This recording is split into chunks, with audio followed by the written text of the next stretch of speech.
특히나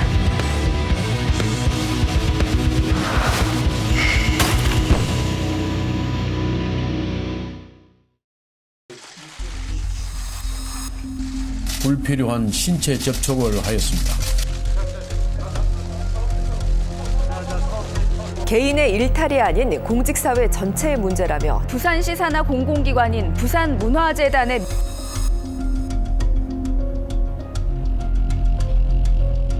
더 당당하게 회사에 나가서 일을 해야 됐었는데 수치스럽더라고요. 피해자한테 오죽하면 아직 사직 안 하셨습니까? 성비위 사건에 대해서는 무과정의 원칙하에 일벌백계하겠습니다.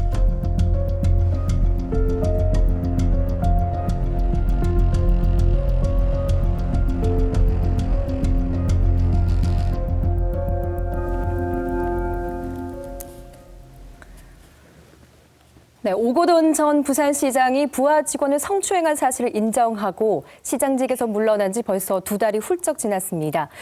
또다시 일어난 권력형 성추행 사건으로 사회는 큰 충격에 빠졌고요. 또 그는 임기를 절반도 채우지 못한 채 불명예스럽게 시장직을 물러나야 했죠.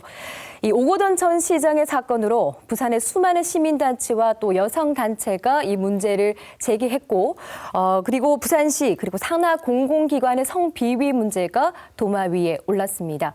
오늘 이 문제 이주원 PD가 심층 취재했죠. 네, 사실 대단히 충격적인 사건이잖아요. 네. 대한민국 제2의 도시라고 할 수 있는 부산에서 그것도 그곳의 수장인 시장이 이제 성추행 문제로 사퇴를 했고요. 네.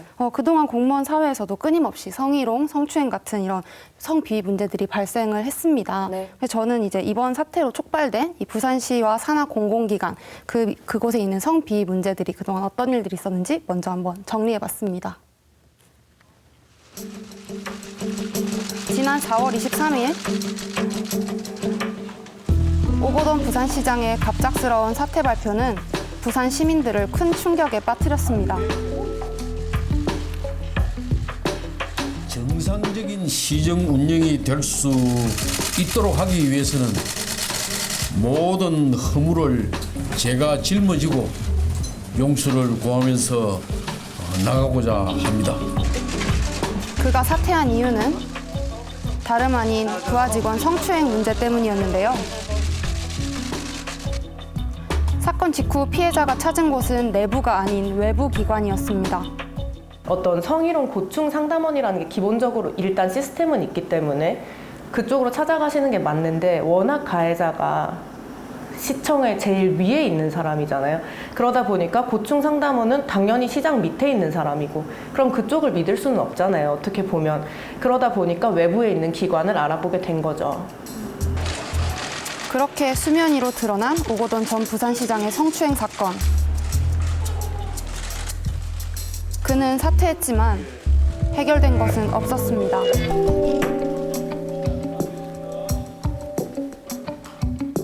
그리고 오고돈 전 부산시장의 성추행 파문이 채 가시기도 전에 부산교통공사에서는 또 다른 성추행 사건이 발생했습니다.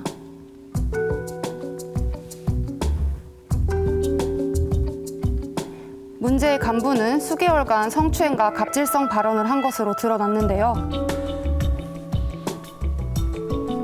해당 간부는 3개월 강등이라는 중징계 처분을 받았지만 이 한시적 강등으로 논란은 계속되고 있습니다. 사실 부산시 산하 공공기관에서 일어난 성비위 문제는 어제 오늘 일이 아닙니다. 실제로 지난해 부산 성폭력 상담소로 접수된 피해 상담 중 공공기관과 관련된 상담은 총 2,823건에 이르렀는데요.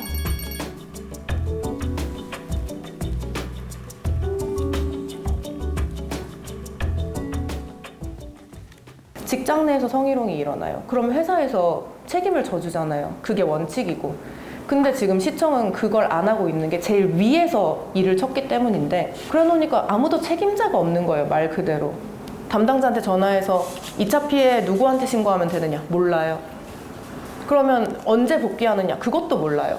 피해자한테 오죽하면 아직 사직 안 하셨습니까? 이런 얘기 한 거 기사 못 보셨나요? 기사에 담당자라는 사람이 그런 이야기나 하는데 어떻게 피해자가 믿고 시청을 돌아갑니까? 결국 피해자만 남고 책임자는 사라진 상황. 피해자들은 여전히 직장으로 돌아가지 못하고 있습니다.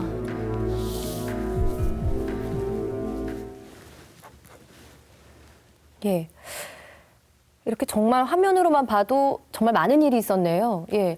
정말 놀라운 건 이제 통계 자료인데요. 통계 자료를 보니까 부산 성폭력 상담소로 접수된 피해 전체 상담 건수 중에서 무려 2,800건이 넘는 건수가 공공기관과 이렇게 관련이 있는 사건이네요.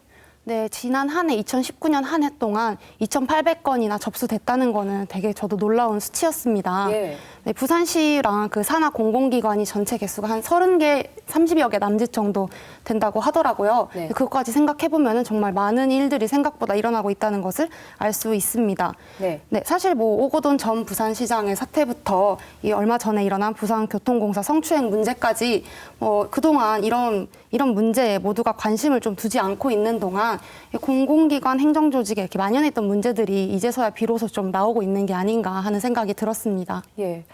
사실 부산 시민들은 지금 뭐 오거돈 전 부산시장의 성추행 사건으로도 지금 충격이 가시지 않은 상태인데 지난 5월에 이 부산교통공사의 한 간부의 또 성추행 사건이 터지면서 야 이건 또 수개월간 지속이 또 됐다면서요. 정말 충격적입니다. 예. 네, 그러니까 절대 뭐 한 번의 실수다 뭐 이렇게라도 네. 방어를 할 수가 없는 문제였던 거죠.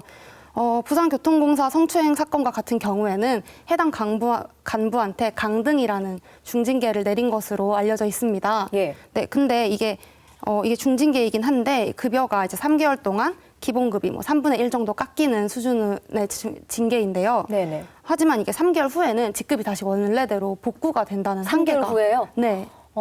그래서 이런 점에서 이렇게 한시적이라는 점에서 또 솜방망이 처벌이 아니냐 하는 논란도 있습니다.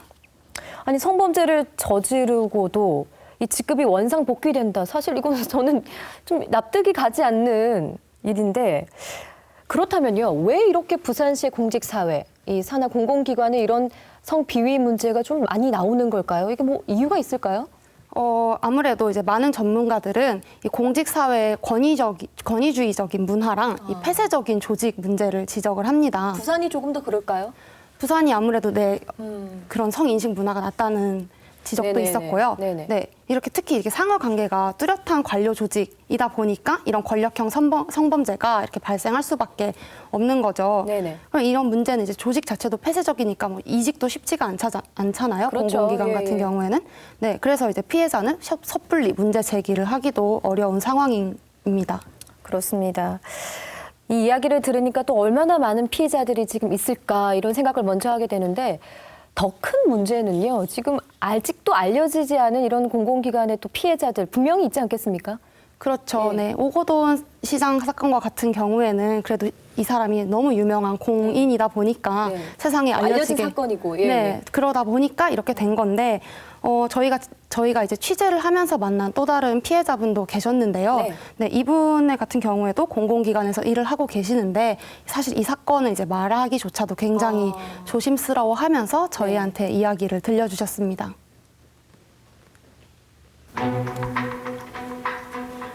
취재 중 제작진이 만난 한 제보자는 이 공기관인 직장에서 심각한 성희롱을 당했다고 밝혔습니다. 네.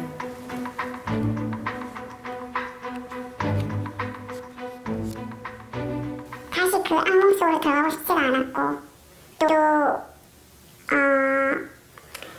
그 사람들 얼굴을 보면 또 생각이 나고 그 단어나 뭐 그런 말들 고민 끝에 성희롱 사실을 회사에 알렸지만 이 직접적인 성희롱이 아니라는 이유로 가해자에 대한 처벌은 경징계로 끝나버렸습니다. 야, 성희롱인데 경징계만 받다니요.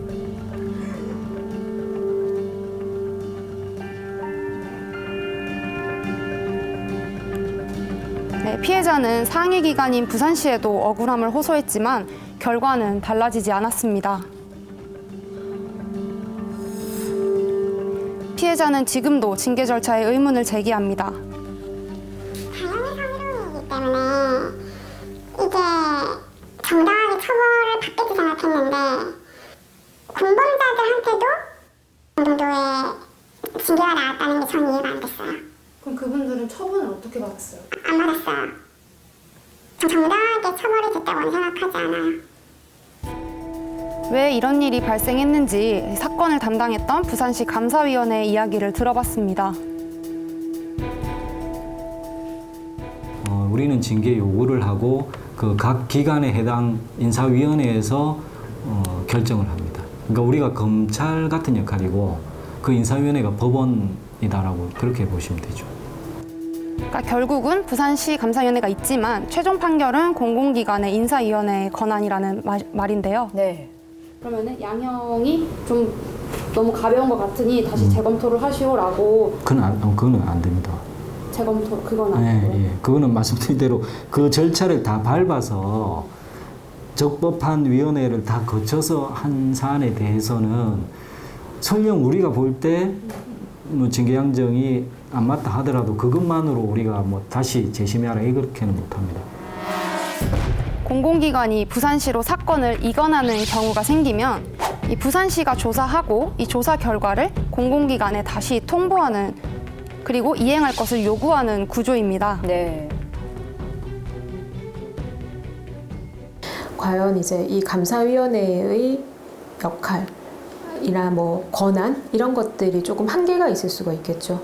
왜냐면 막판에 이제 감사위원회에서 이제 최종적인 어떤 징계나 이런 것들을 할 수 있는 상황은 아니기 때문에 그런 부분에 있어서 그런 감사위원회의 요구를 기관에서 받아들이지 않을 경우에 문제가 된다는 그런 한계가 있을 수 있을 것 같아요. 공기관에서 감사위원회 요구를 받아들이지 않더라 하더라도 네. 강제할 수는 없다는 뜻인데요. 네, 저희가 만났던 피해자의 경우도 감사위원회에서 이제 가해자 피해자 분리 조치를 하라고 요구는 했지만 네. 해당 기관에서는 아직까지 처리하지 않은 상황입니다. 아, 그렇군요. 일상은 내가 가야 될 일상은 다시 그 가해자들과 같이 일을 해야 되는 상황인데 그것만 생각해도 답답하고 숨이 막히는데 남들은 별거 아니라고 하지만 나는 별건데 진짜 이대로 그냥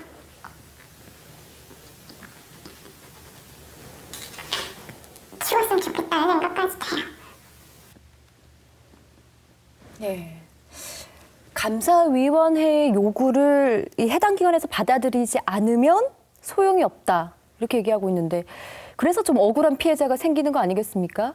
예, 이주원 PD, 다른 피해자들은 어떻습니까? 네, 저희가 이제 부산 성폭력 상담소를 통해서 다른 여러 사건들에 대해서 청취를 했는데요. 네. 좀 황당한 사건 중에 하나가 이제 공공기관이 있고 이것의 운영은 다른 위탁 법인에게 맡긴 거예요. 네. 근데 이 성희롱 사건이 그 안에서 발생을 하니까 이 법인은 공공기관한테 가서 책임을 물으라 하고 이 공공기관은 우리는 위탁 운영을 줬으니까 거기에 가가지고 책임을 물으라 하고 네. 이렇게 피해자한테 이거를 떠넘기고 있는 상황이었던 거예요. 참. 예. 네, 이런 사건도 있었고 또 이제 다른 얘기로는 뭐 성희롱 문제가 발생을 해서 상급자한테 나 이런 일이 있었다. 좀 어떻게 하면 되겠냐라고 물어보면은 상급자가 당연히 이렇게 절차를 알려주고 하는 게 보통의 이잖아요. 네네. 근데 이런 문제에 대해서 상급자가 관련 담당자가 자체가 누군지를 모르는 상황도 있었다고 합니다. 예. 뭐 이런 처리 과정이다 보니까 결국에 다시 피해를 받는 거는 피해자일 수밖에 없는 거죠. 그렇죠. 예. 네, 실제로 이제 피해자들은 이 사건이 일어난 이후에 좀 외상후 스트레스 장애나 2차 가해에 시달리면서 더 심리적으로 힘들어진 분들이 많다고 합니다. 참 아이러니합니다. 가해자는 일정 시간 후에 일상으로 자연스럽게 돌아갈 수 있고 피해자는 오히려 병원 신세를 져야 한다는 게 참 이해가 가지 않는 상황인데 참 어디서부터 이렇게 잘못됐을까 이걸 지금 종잡을 수가 없는데 제 생각에는 모두 상위 기관 그러니까 부산시의 좀 부실한 감독 관리의 책임이 아닐까 이런 생각도 들거든요. 어떻습니까? 사실 이 공공기관 자체가 해결하지 못하는 문제가 발생했을 시에 이제 감사위원회로 넘어가는 구조여서요. 네. 이 부산시 감사위원회가 이 산하 공공기관들을 관리 감독하는 책임이 있거든요. 네네. 네, 근데 그래서 이쪽 저희가 직접 찾아가서 물어봐 보니까 예. 이 성비 문제 우린 사후 관리를 잘 하고 있고 열심히 하고 있다라고 답변을 하셨습니다. 네. 하지만 저희가 취재하고 들은 피해자들이 말해주는 현실은 그것과 너무 거리가 있어서 걱정이 됐는데 네. 특히 지금 저희가 들은 것 중에 가장 놀라운 것은 그 오거돈 전 부산시장 사건 처리랑 관련해서 피해자분이 지금 일터로 다들 복귀했겠지라고 생각을 하실 텐데요. 아닌가요? 네, 피해자분은 여전히 일상으로 돌아가지 못하고 계시고요. 더 놀라운 거는 이제 이 피해자분이 가장 고통스러워하신 부분 중에 하나가 2차 가해였어요. 네. 네, 내부 조직 안에서 이분을 이제 괴롭히는 2차 가해가 굉장히 많이 일어났는데 신상도 이렇게 공개가 돼버리고. 네, 공개가 네네네. 됐고요. 그런 기사도 났죠. 근데 그럼 피해자는 당연히 이 나를 2차 가해자들과 분리를 해달라라는 건 당연하죠. 당연한 거잖아요. 근데 부산시 측에서는 우리한테 일단 그런 규정은 없다. 2차 가해자랑 피해자를 분리하라는 이런 식으로 이 해석을 하면서 일단은 지금 이 분리한다는 걸 이제 논의 중이라고만 들었습니다. 네. 세상을 떠들썩하게 했던 이 오거돈 전 시장 사건의 피해자가 이 정도면 다른 피해자들은 얼마나 큰 고통에 시달리고 있고 이 사건이 많이 묻히고 있을까 이런 생각을 먼저 하게 되는데요. 억울한 이 피해자들 도대체 어디에 호소를 해야 해결할 수 있습니까? 어쨌든 외부 기관에 도움을 호소한다 하더라도 결국 권한은 해당 공공기관에서 징계를 내리는 인사위원회에 있기 때문에 네. 부산시에 이제 보다 적극적이고 확실한 대책이 필요한 거죠. 예. 그런데 얼마 전에 부산시에서요, 이 성인지력 향상을 위한 특별 대책 이런 거를 발표했다면서요? 네, 맞습니다. 이제 오거돈 전 부산시장의 성추행 사건이 딱 발생을 하니까 이제 부산시와 이 산하 공기관 성비 문제도 동시에 이제 주목을 받게 되면서 부산시에서는 특별 대책을 발표를 했는데요. 이게 정말 실효성이 있는 대책이 될 수 있을지 심층 취재를 해봤습니다. 네. 지난 4월 24일 오거돈 부산시장의 사퇴 이후 변성환 권한대행의 기자회견이 열렸습니다. 향후 발생하는 성희롱, 성폭력 등 성비위 사건에 대해서는 무과정의 원칙하에 일벌백계하겠습니다. 이번 특별 대책 중 가장 눈에 띄는 것은 바로 성희롱, 성폭력 근절 추진단을 신설하겠다는 내용인데요. 하지만 이 전담기구는 감사위원회 산하에 새로운 팀으로 신설되는 구조입니다. 컨트롤 타워치고는 소박하네요. 근데 지금 바뀐 시스템은 5명 규모의 전담팀이 별도로 생기고 그 팀에서 사전 예방 업무와 교육 업무도 하고 조사와 징계 요구까지 일원화해서 하기 때문에 훨씬 더 효율적이고 강력한 체계가 갖춰진 거죠. 근데 언뜻 생각하기에는 그런 사전 예방부터 사후 처리까지를 5명이서 이 모든 걸 다 관장하기가 쉽지 않을 것 같은데 그게 가능합니까? 그러니까 일단 수적으로 봤을 때 5배 늘어난 거고요. 그렇죠. 그리고 서울시도 이 비슷한 팀이 감사부서에 있는 건 아니고 이제 여성실에 있는데 거기도 5명이에요. 근데 서울 규모와 우리 규모를 비교해 봤을 때 5명이면 충분하다. 부산시 성희롱 성폭력 근절 추진단은 조사와 징계, 예방교육은 물론 산하기관 관리 감독, 피해자 보호까지 광범위한 업무를 맡게 됩니다. 하지만 서울시 같은 경우에는 조사는 인권 담당관이, 징계는 감사위원회에서, 예방과 사후관리, 피해자 보호는 여성권익 담당관에서 각각 전담하고 있습니다. 그러다 보니 부산의 여성단체들은 이 추진단의 한계에 대해 끊임없이 지적해왔습니다. 하려는 일에 비해서 그 인력들의 전문성이라든지 그런 것들이 어떻게 담보할 수 있는지, 그리고 과연 지금 하겠다는 일들이 이 5명의 인력으로 다 가능한 건지, 지속할 수 있는 건지, 그런 것들이 좀 걱정스러운 거죠. 네, 부산시 성희롱 성폭력 정담기구 이대로 괜찮은가 하는 의문이 드네요. 안 하려고 안 하는 게 아니고 악의적으로 뭔가 이 피해자를 못 돌아오게 하려고 이렇게는 생각을 안 해요. 근데 아이디어가 없어요. 그러니까 책임지는 사람이 책임자가 없이 그냥 두루뭉술하게 대책을 세우다 보니까 실제로 피해자가 돌아갈 수 있는 방안 같은 게 없는 거죠, 지금. 지난 6월 30일 부산시청에서 공공기관 성비 문제 해결을 위한 릴레이 피켓 시위가 열렸습니다. 네, 시민들도 많은 관심을 보이네요. 실질적으로 관료 조직 안에서 감사와 교육을 그 안에서 다 같이 한다는 것은 조직과 예산의 문제가 있기 때문에 그건 어불성설이라고 저희는 주장하고 있고 제대로 된 그 감사와 그 교육을 분리할 수 있는 그런 조직을 만들어야 된다고 주장하고 싶습니다.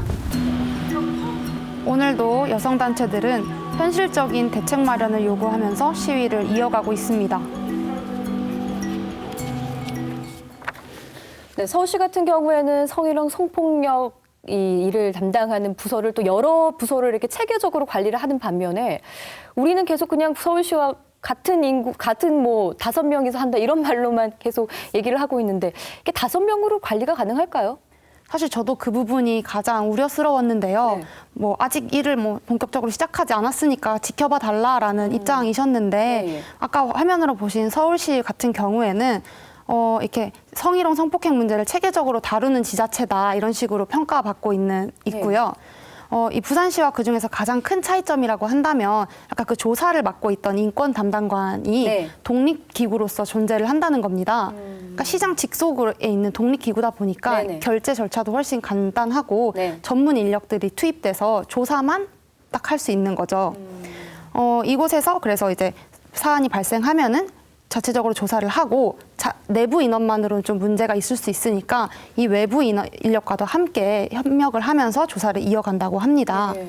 그러다 보니까 감사위원회에서는 이 조사 결과를 바탕으로 감사만 딱 하면 되는 시기고 이게 전문성을 가진 팀들이 딱 이렇게 일사불란하게 담당하고 있다고 보시면 됩니다. 네. 그러니까요. 지금 우리 부산 같은 경우에는 뭐 감사위원회 한 팀이서 그 안에 또 5명의 인원만으로 이게 꾸려 나간다는 게 사실 걱정이고요. 뭐 성희롱 성폭력 전담 기구가 신설된다는 건 반가운 일이지만 오히려 저는 좀 우려가 더 크게 느껴집니다.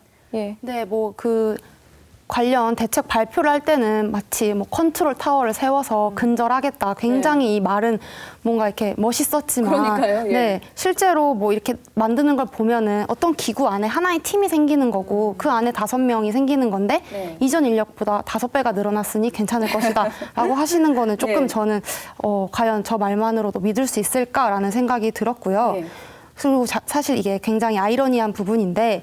이 부산시 성폭력 전담기구 같은 경우에는 오고돈 전 시장의 공약 중에 하나였습니다. 네네. 애초에 이걸 만들겠다고 시작했던 민선 7기였는데 이 당선 이후에는 입장을 바꿨다고 해요. 그래서 중간에 한번 무산됐다가 이렇게 시장이 다시 불명예스럽게 퇴진하게 되면서 네. 이제서야 급작스럽게 추진하고 나선 거죠.